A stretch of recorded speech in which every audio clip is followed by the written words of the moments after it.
नमस्कार दोस्तों, मेरा नाम है कौशल कामरा और आज मैं आप लोगों के लिए लेके आया हूँ जीसीसी रीजन यूएई की एक बहुत ही खौफनाक कहानी। अगर आप लोगों ने मध्य प्रदेश की चुड़ैल वाली कहानी सुनी हो तो आप लोगों को याद होगा, मैंने उसमें बताया था कि एक सेइंग है कि आग से निकला किसी का सगा नहीं होता। ये बात सुपर नेचुरल एंटिटीज के लिए एकदम सही बैठती है। कोई इंसान आत्मा बन जाए, चुड़ैल बन जाए या किसी भी तरह की सुपर नेचुरल एंटिटी अगर वो है, तो इंसानी जीवन में वो आपका क्या लगता था इससे कोई भी फर्क नहीं पड़ता। वो इंसान किसी का सगा नहीं है और आपको किसी भी हद तक नुकसान पहुंचा सकता है। इस कहानी में आगे बढ़ने से पहले एक छोटी सी रीत है, वो पूरी कर लेते हैं। अगर आप पहली बार इस चैनल पे आए हैं और मुझसे कहानी सुन रहे हैं तो इस चैनल को सब्सक्राइब कर लीजिए। वहाँ पर एक बेल आइकन होगा, उसे प्रेस कर दीजिएगा ताकि आगे आने वाले समय में मैं जो रियल लाइफ इंसिडेंट्स पे कहानियाँ लेकर के आऊँगा वो सबसे पहले आप तक पहुँचती रहे। तो बढ़ते हैं हमारी आज की इस कहानी की ओर। इस कहानी की शुरुआत होती है सन 1925 में एक बहुत ही गरीब आदमी के साथ, जिसकी उम्र उन दिनों करीब 24-25 साल की थी। ये वो समय था जब यूएई साइड में जो गरीब तबका था वो लोग घर पे ये विश करते थे कि अगर कोई औलाद हो तो वो एटलीस्ट बेटा ही हो, ताकि वो बाहर जाकर कमा करके उनके लिए ला सके। अगर 4, 5 या 6 औलादें भी किसी के होती थी तो उनकी हर बार इच्छा यही रहती थी कि सब के सब लड़के हों। इस आदमी का नाम था रफ़ीक और इसका एक छोटा भाई। ये दोनों इस रीजन में अलग अलग जगह पे फैले हुए थे और बकरी चराने का काम करते थे। जितने भी लोग वहाँ पर बकरियाँ चराते थे सबका स्केड्यूल एक जैसा था कि वो पूरा साल अपने परिवार के लिए पैसा कमाते और फिर साल में 1 या 2 बार उनसे मिलने के लिए जाते और उन्हें पैसे हैंड ओवर करके आते ताकि वो अपनी लाइफ वहाँ पर अच्छे से चला सकें। रफ़ीक अपनी लाइफ बहुत अच्छे से जी रहा था, काम कर रहा था, बहुत मेहनत कर रहा था कि इसी बीच उसके घर वालों ने उसकी शादी फिक्स कर दी। ये लड़की बला की खूबसूरत थी और रफ़ीक को उसे देखते ही उससे मोहब्बत हो गई थी। रफ़ीक ने एक बार भी मना नहीं किया कि वो ये शादी नहीं करेगा और तुरंत अपने माँ बाप को हाँ कर दी। शादी होने के बाद रफ़ीक की जो वाइफ आई थी वो रफ़ीक के साथ उसी जगह पे शिफ्ट हो गई, उस रीजन में जहाँ पर वो बकरियाँ चराया करता था। शुरुआती दिनों में इनका रिश्ता बहुत ज़्यादा अच्छा था। ये दोनों एक दूसरे से बहुत अच्छे से बात करते, एक तरह से ऐसे रहते जैसे इनकी लव मैरिज हुई हो, और दोनों एक दूसरे को बहुत ज़्यादा अच्छे से समझते थे। लेकिन धीरे धीरे कुछ 1 महीनों के बाद जब उसकी वाइफ प्रेग्नेंट हुई, इन दोनों के बीच के रिश्ते बहुत ज़्यादा बिगड़ने लगे। वो लड़की एक अजीब तरीके से ही चिड़चिड़ापन में रहने लगी थी, इससे बात ढंग से नहीं करती थी, इसको खाना तक नहीं देती थी। यह भी अपने रिश्ते से बहुत ज़्यादा परेशान था और किसी तरह से इस चीज़ का सॉल्यूशन ढूंढने की कोशिश कर रहा था। किसी तरह से 9 महीने बीते और रफ़ीक के घर में एक बेटा हुआ। रफ़ीक खुशी से फूले नहीं समा रहा था। वो बहुत ज़्यादा खुश था, अपनी वाइफ को बार बार थैंक यू कह रहा था कि उसने उसके घर में एक औलाद दी, और उसने किसी तरीके से अपने घर पे भी ये खबर भिजवाई कि उसके घर में एक बेटा हुआ है। वो लोग बहुत ज़्यादा खुश थे, लेकिन क्योंकि वो फिनेंशियली बहुत ज़्यादा स्टेबल नहीं थे तो वो लोग आ नहीं सकते थे रफ़ीक से मिलने। तो उन्हें लगा कि साल में एक बार जब ये घर पे आता है तो तब बच्चे को ले आएगा और हमसे भी मिलवा देगा, तो इसलिए कोई मिलने भी नहीं गया। रफ़ीक बहुत खुश था, उसकी फैमिली बहुत खुश थी, लेकिन एक बात परेशान करने वाली थी। जब से वो बेबी हुआ था रफ़ीक की वाइफ के चेहरे पे एक अजीब सा चिड़चिड़ापन था। वो बेबी को देख के बहुत ज़्यादा ऐसे रिएक्ट कर रही थी जैसे उसे घिन आ रही हो या फिर उससे गुस्सा आ रहा हो उस बेबी पर। रफ़ीक इस चीज़ को समझ नहीं पा रहा था, लेकिन उसे लगा कि शायद प्रेगनेंसी के बाद का कुछ ट्रॉमा होगा, कुछ परेशानी होगी या पेन में होगी उसकी वाइफ। इन चीज़ों के चलते उसने इस बात को भी इग्नोर कर दिया कि वो अपने बच्चे को ही इस तरह से देख रही है जिसे उसने खुद ने जन्म दिया है। रफ़ीक बहुत खुश था, उसे ज़िंदगी की हर चीज़ मिल चुकी थी, लेकिन उसकी ये खुशियाँ 4-5 दिन से ज़्यादा नहीं चली, क्योंकि उस बेटे के होने के 4-5 दिन बाद रफ़ीक अपने घर के बाहर मरा हुआ पाया गया। वहाँ लोग बहुत ज़्यादा हैरान थे कि रफ़ीक जैसा मेहनती आदमी जो कोई नशा नहीं करता, कोई भी बुरे काम नहीं करता, किसी से इसकी लड़ाई नहीं है, तो ये कैसे पॉसिबल है कि वो अपने घर के बाहर इस तरह से पाया गया। किसी के पास इस चीज़ का कोई भी सॉल्यूशन नहीं था और कोई भी जवाब नहीं था। चौंका देने वाली बात यह थी कि रफ़ीक की वाइफ के चेहरे पे बहुत ज़्यादा दुख दिखाई नहीं दे रहा था। उसका हस्बैंड चला गया था उसके हाथ में 4-5 दिन का बेबी छोड़ करके, लेकिन फिर भी ना उसके चेहरे पर अपने बच्चे के लिए कोई अफेक्शन दिख रहा था और ना ही अपने पति के लिए कोई दुख। हालांकि उस लड़की को शादी किए को अभी सिर्फ 1 साल हुआ था और वो बहुत ज़्यादा खूबसूरत थी, तो उसका फिर से कहीं भी रिश्ता हो सकता था, वो शादी कर सकती थी। लेकिन उसने फैसला किया कि वो इसी घर में रहेगी और इस घर को छोड़ करके नहीं जाएगी। दिन बीते और इसी तरह से साल बीते और उसका बेटा बड़ा होने लगा। जिस दिन से वो विधवा हुई थी, उस दिन के बाद से लेकर उसके बेटे के बड़े होने तक किसी को भी ऐसा महसूस नहीं हुआ कि इसका पति नहीं है, क्योंकि उसके घर में सुख सुविधाओं की कोई भी कमी नहीं थी। लेकिन वो आती कहाँ से थी, ये कोई नहीं जानता था। ना तो वो कोई काम करती थी, उसका बच्चा छोटा था, ना उसके घर वाले इतने ज़्यादा स्ट्रॉन्ग बैकग्राउंड से थे कि उसकी मदद कर रहे हों। तो ये कैसे पॉसिबल था कि वो इतना लेविश लाइफस्टाइल जी रही थी। सब लोग उसे देखकर काफ़ी हैरान भी होते थे कि जब से ये विधवा हुई है और उस दिन से लेकर इसके बच्चों के बड़े होने तक किसी ने भी इसे कभी किसी प्रॉब्लम में नहीं देखा। इसके घर पे हमेशा हर सुख सुविधा उपलब्ध थी। धीरे धीरे रफ़ीक का बेटा अफजल बड़ा हो रहा था। उसकी उम्र शादी की हो रही थी और वो वही अपने पिता की तरह बकरियां चराने का काम करता था। उसके घर में काफ़ी सारी बकरियां थी और वो बहुत अच्छे से अब अपने घर को संभाल रहा था। थोड़े समय बाद उसकी माँ ने एक लड़की देख करके अफजल की शादी कर दी। अफजल इस शादी से बहुत ज़्यादा खुश था और अपने घर के आसपास ही बकरियां चराया करता था, तो उसकी वाइफ को भी बहुत दूर जाने की ज़रूरत नहीं पड़ी उससे, और वो सब लोग वहीं पर रह रहे थे। अफजल की शादी के करीब 1-1.5 साल बाद अफजल की वाइफ प्रेग्नेंट हो गई थी और उसने अब एक बच्चे को जन्म दे दिया था। अफजल के घर पे भी एक लड़के ने जन्म लिया था और इससे अफजल और उसका पूरा परिवार बहुत ज़्यादा खुश था। लेकिन अभी भी चौंका देने वाली बात यही थी कि अफजल की माँ यानी रफ़ीक की पत्नी फिर से इस बच्चे को देखकर बहुत ज़्यादा इरिटेट लग रही थी, जैसे उसे इस बच्चे को देखकर बिल्कुल भी खुशी नहीं हुई हो। ये बात अफजल को भी बहुत अजीब लगी, लेकिन क्योंकि जश्न का माहौल था, वो बहुत खुश था, उसकी पत्नी बहुत खुश थी, तो उसने इस बात को इग्नोर कर दिया कि फालतू में मैं इस बात को उठाऊंगा, मेरी पत्नी को भी ऐसा लगेगा तो शायद घर में इक्वेशंस ख़राब नहीं हो, प्रॉब्लम्स नहीं होने लगें। अफजल का बेटा बहुत हेल्दी था, बहुत प्यारी स्माइल थी उसकी, और वो लोग बहुत खुशी से जी रहे थे कि अचानक से 1 महीने बाद आराम से बेड पर लेटे लेटे अफजल के बेटे की डेथ हो गई।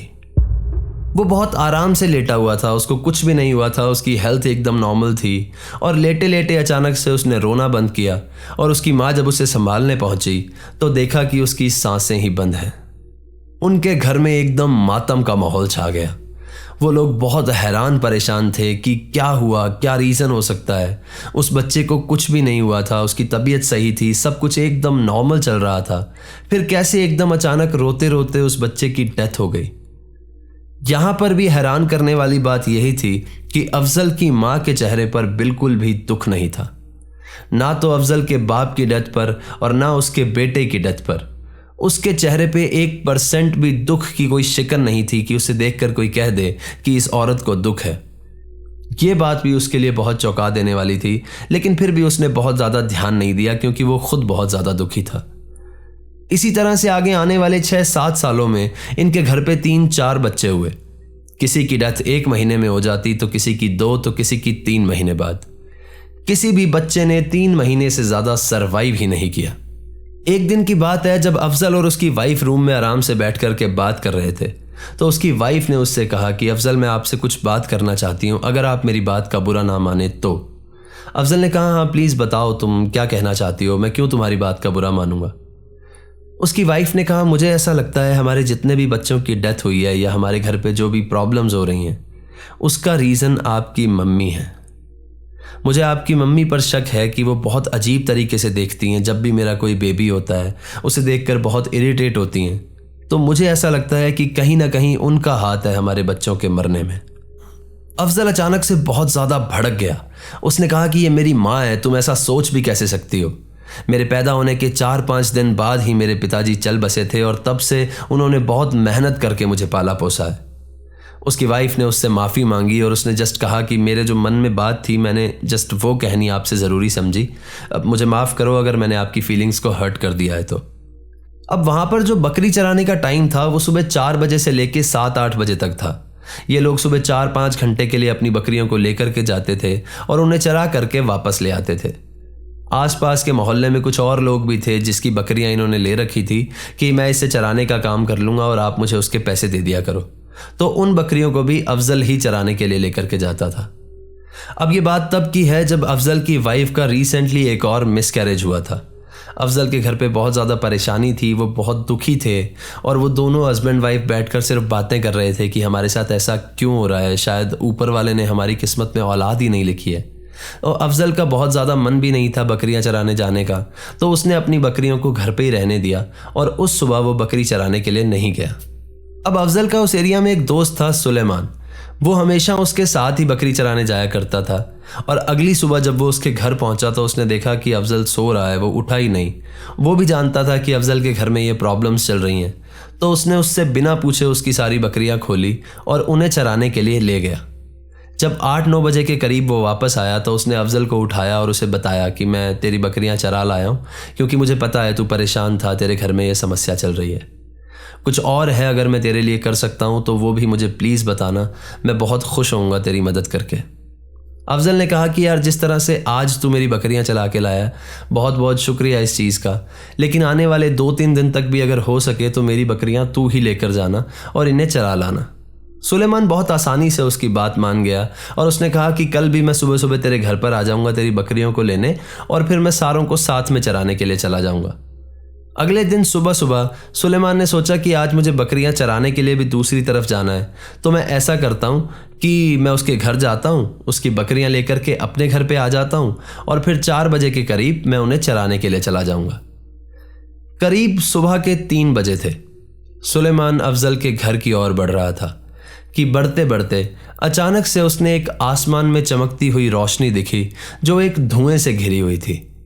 वो काफ़ी हैरानी से उस चीज़ को देख रहा था, क्योंकि उस समय में चुड़ैल, जादूगर, ये सब चीज़ें बहुत ज़्यादा कॉमन थी और लोगों को इन सब पे बहुत इजीली विश्वास हो जाता था। सुलेमान ने उस धुएं का धीरे धीरे पीछा किया और उसका पीछा करते करते उसने देखा कि वो धुआं धीरे धीरे बढ़ता जा रहा है और अफजल के घर के पास में आकर के वो बहुत ज़्यादा बढ़ गया है। वो उस धुएं को बहुत ज़्यादा गौर से देख रहा था कि इतने में ही उसके बीच में से अफजल की माँ निकल कर आती है। सुलेमान बहुत ज़्यादा डर गया और उसे एग्जैक्टली समझ आ गया था कि अफजल के घर में ये जो प्रॉब्लम्स हैं वो क्यों आ रही हैं। वो भांप गया था कि अफजल की माँ ही चुड़ैल है और वही अफजल के बच्चों को पैदा होते ही खा जाती है। सुलेमान अगले दिन अफजल के घर जाता है और उससे कहता है कि मुझे तुझसे एक बात करनी है। अगर तुझे मेरी बात अच्छी ना लगे तो प्लीज़ मुझसे गुस्सा मत होना या ऐसा मत सोचना कि मैं फालतू बोल रहा हूँ। सिर्फ एक बार के लिए मेरी बात सुन ले। उसमें शर्त सिर्फ इतनी सी है कि जब तू मुझसे मिलने आएगा तो घर में किसी को भी मत बताना कि तू मुझसे मिलने आ रहा है, क्योंकि मैं तुझे एक ऐसी बात बताना चाहता हूँ, एक ऐसी चीज़ दिखाना चाहता हूँ जो तुझे भी हैरान कर देगी। उसने कहा कि स्पेशली तेरी मम्मी और तेरी वाइफ दोनों को बिल्कुल ये बात पता नहीं लगनी चाहिए कि तू मुझसे मिलने के लिए आया, क्योंकि शायद अगर उनको पता लग जाए तो जो चीज़ मैं तुझे दिखाने वाला हूँ वो चीज़ पॉसिबल नहीं हो पाएगी। अफजल उसकी बात मान गया और अगली रात 11 बजे उसके घर के बाहर चला गया। वहां जाकर के सुलेमान ने उसे सारी बात बताई और उसने बताया कि उसने धुएं में से उसकी मां को निकलते हुए देखा है। अफजल को इस बात पर यकीन नहीं था, तो सुलेमान ने कहा कि इसीलिए मैंने आज तुझे यहां पर बुलाया है ताकि मैं तुझे सामने से दिखा करके ये चीज़ प्रूव कर पाऊं। ये दोनों अब अफजल के घर के बाहर एकदम टकटकी लगाकर बैठ गए। जैसे ही 12 बजे उस घर में से अफजल की मां बाहर आती है। ना उन्होंने लेफ्ट देखा ना राइट देखा, वो एकदम सीधा सीधा बाहर की ओर चलती जा रही थी और उनकी बहुत एबनॉर्मल सी स्पीड थी। समझ में नहीं आ रहा था कि वो खुद चल रही हैं या उन्हें कोई चीज़ चला रही है। इन दोनों ने अब अफजल की माँ का पीछा करना शुरू किया और थोड़ी देर के बाद अफजल की माँ एक ऐसी जगह पर पहुंची जहां पर फिर से उस धुएं ने उसकी माँ को घेर लिया और अफजल की माँ देखते देखते गायब हो गई। अफजल भी अब मान चुका था कि उसकी माँ ही जादूगर है या चुड़ैल है और वही रीज़न है कि उसके घर में कोई भी बच्चा नहीं टिक पाता। वो इस चीज़ को देखकर बहुत ज़्यादा डर गया। उसने सुलेमान को कहा कि मैं बहुत ज़्यादा टेरिफाइड हूँ, मैं डर गया हूँ, मैं क्या करूँ, मेरे घर में बच्चे सेफ़ नहीं हैं, मेरी वाइफ सेफ़ नहीं है और अगर मेरी माँ को पता लग गया कि हमने ये देख लिया है तो शायद हम भी सेफ़ नहीं हैं। उसने अफजल को रिकमेंड किया कि तू मेरे साथ एक मौलाना साहब के पास चल, हम उनसे जाकर के पूछते हैं कि हमें क्या करना चाहिए। अगले दिन शाम को ये मौलाना के पास पहुंचते हैं और जाकर के सारी बात बताते हैं। मौलाना इनसे कहते हैं कि मैं तुम्हें कुरान की कुछ छोटी छोटी आयत बता रहा हूँ, तुम अपने मन ही मन में इसको रोज़ घर पे पढ़ते रहना और 2 दिन तक इसे पढ़ना और घर पे कुछ भी महसूस मत होने देना कि तुम्हें अपनी माँ के बारे में कुछ पता है। तब तक मैं फिगर आउट करता हूँ कि हम इस चीज़ का सॉल्यूशन कैसे कर सकते हैं। ये चीज़ अब इतने रिस्क पर चल रही थी कि जब भी उसकी माँ को शक होता कि इन्हें उसके बारे में कुछ भी पता है तो शायद ये सब लोग अपनी जान से हाथ धो बैठते। उस मौलाना ने उन्हें कहा कि आज तुम घर पे जाना और ऐसा रिएक्ट करना कि जैसे तुम्हें चोट लग गई है या फिर तुम्हारा पेट बहुत दर्द है और आने वाले 3-4 दिनों तक तुम बकरी चराने के लिए नहीं जा पाओगे। उसके बाद अपनी वाइफ से कहना कि मेरी तबीयत ख़राब है तो क्या तुम प्लीज़ बकरियां चरा करके आ जाओगी। उसकी वाइफ को ऑलरेडी उन्होंने ये चीज़ सिखा दी थी कि जब मैं तुझसे ये पूछूंगा तो तू एकदम साफ साफ मना कर देना। उसकी वाइफ ने भी एग्जैक्टली ऐसा ही किया।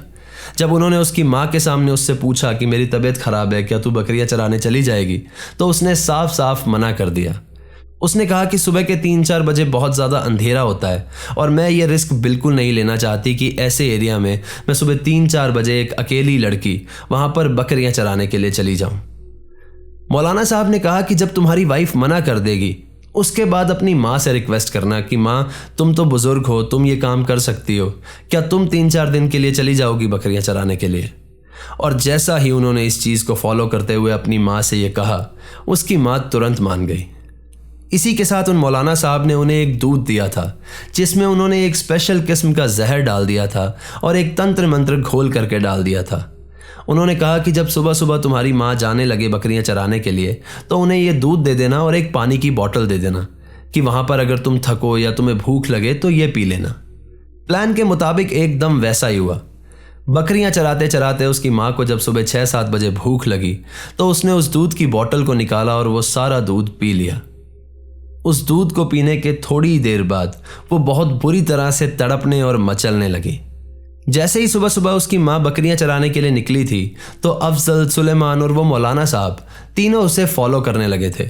और जैसे ही उन्होंने वो दूध की बोतल पी और वो तड़पने लगी तो इन तीनों ने वहाँ पहुँचकर उसे कन्फ्रंट किया। मौलाना साहब ने कहा कि तू कन्फ्रंट कर, तू सब चीज़ें बता कि तूने क्या क्या किया है, तभी तुझे मुक्ति मिल पाएगी। उस औरत ने एक एक चीज़ कबूल करी कि मैं ही इस घर की वो डायन हूँ जिसने अपने सब पोतों को पैदा होते ही खा लिया। मैं ही मेरे पति को खा गई थी और मैंने ही गांव के आसपास में जो छोटे बच्चों की मौत हुई है उन सबको खाया है, उन सबका कलेजा खाया है। वो चुड़ैल इसके बाद वहीं पर मर गई, लेकिन उसका बेटा अफजल बहुत ज़्यादा डिप्रेस्ड हो गया क्योंकि आफ्टर ऑल वो उसकी माँ थी, बचपन से उसके साथ थी और उसने अपने हाथों से अपनी माँ को जहर दे करके मारा था। इस कहानी में एक छोटा सा ट्विस्ट है। हमारे सब्सक्राइबर का कहना है कि ये कहानी उनको उनकी दादी ने सुनाई थी जब वो 15-16 साल के थे। तो ये कितनी सच है या कितनी झूठ है वो इस बात की कोई भी गारंटी नहीं लेना चाहते। मेरा मानना तो ये है कि ऐसा पॉसिबल है, ऐसा हो सकता है, चुड़ैलों में ये पावर होती है या फिर जादूगरों में, और ये चीज़ सत्य है कि चुड़ैल जो है वो बच्चे खाती है, उनका कलेजा खाती है। तो ये एक सच्ची कहानी है। आपको क्या लगता है कमेंट करके ज़रूर बताइएगा। तो ये थी आज की कहानी दोस्तों। कहानी आपको कैसे लगी ये भी मुझे कमेंट करके ज़रूर बताइएगा। अगर वीडियो आपको पसंद आई हो तो इसे लाइक कर दीजिएगा और अपने कमज़ोर दिल वाले दोस्तों के साथ ज़रूर शेयर करिएगा। और अगर आप रेगुलर मुझसे कहानी सुनते हैं तो एक छोटी सी दरख्वास्त है, इस चैनल को सब्सक्राइब कर लो। वहाँ पर एक बेल आइकन होगा, उसे प्रेस कर देना ताकि आगे आने वाले समय में मैं जो रियल लाइफ इंसिडेंट्स पे कहानियाँ लेकर के आऊँगा वो सबसे पहले आप तक पहुँचती रहे। अगर आपके पास भी ऐसी कोई कहानी है जो किसी रियल लाइफ इंसिडेंट पे बेस्ड है तो नीचे दिए गए जीमेल एड्रेस और इंस्टा आईडी पे आप उसे हमारे साथ शेयर कर सकते हैं। तो चलिए दोस्तों, अपना ख्याल रखिए, खुश रहिए, हंसते खेलते रहिए। मिलते हैं अगली बार ऐसी ही किसी खौफनाक कहानी के साथ। सायोनारा। हर हर महादेव।